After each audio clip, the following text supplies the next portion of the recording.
No touching. No touching. No touching. No touching. No touching. No touching. No touching. Up your hair. No touching. Hey. No touching. No touching. No touching. No touching! No touching! No touching. Mr. Zuckercorn, you've been warned about touching. No touching. More touching. The message I got from that was no touching. Paige McPherson joins us from Vancouver. Are they all completely crazy in BC? Paige, this is a kindergarten that has said that when children play, which is a lovely, delightful, innocent, innocuous thing, that they can't touch you. They can't even have lightsaber duels, which every little child loves to do. Where does this come from?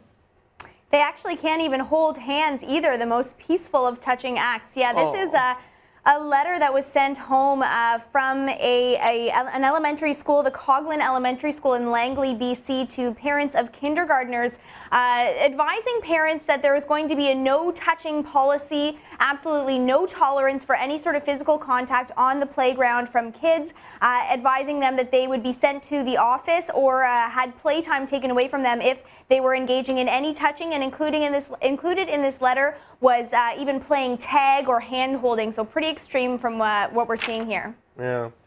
I'm the no Star Wars lightsaber dueling. I used to do an impression of Obi-Wan Kenobi. If you kill me, Darth, I'll be stronger than you can ever imagine. But I've lost the ability to do that. It is so intrusive. Certainly if kids are being violent, if there's one particular boy or maybe even girl who's being a bit pushy, and oh, you stop that. But otherwise, it's what they do. I mean, this is what children do, and if they don't live out the energy and so on at lunchtime or at a break, then they'll channel it into other areas, possibly bullying. I mean, this is creating little automatons. Yeah, absolutely. This is a very natural thing, obviously, for children to play, to want to hold hands. As I said, that's one of the most peaceful acts that you can ever imagine coming from children, and just physically playing, that's a completely normal thing.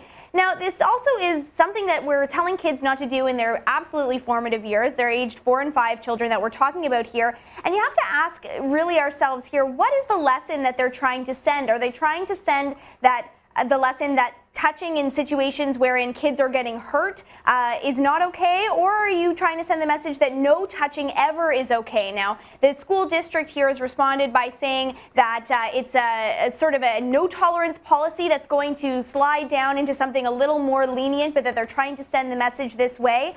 But of course, it is a little bit confusing. We're sending this message to our kids. It doesn't really make sense. All right. Tactile tolerance, trauma. Because you know what, though, Paige, in all seriousness, if you allow even little children to touch, it could lead to rape. Can we see a clip, please?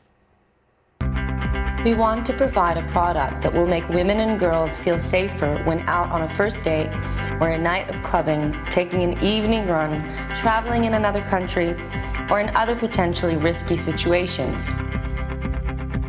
Our product line provides a layer of protection in case of assault. It is, in fact, anti-rape wear.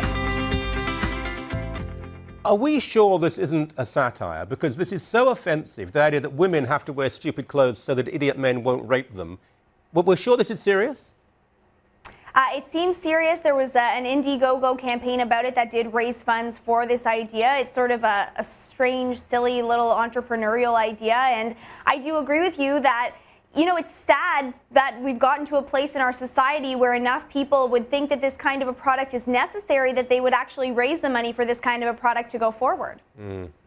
Loath as I am to sound like some sort of feminist, that my wife or my daughters are so frightened of a moron trying to rape them. They have to dress in a specific way. I mean, a far better solution is just to castrate men who would behave in such a manner. But I mean, you, as a young woman, how do you react to this?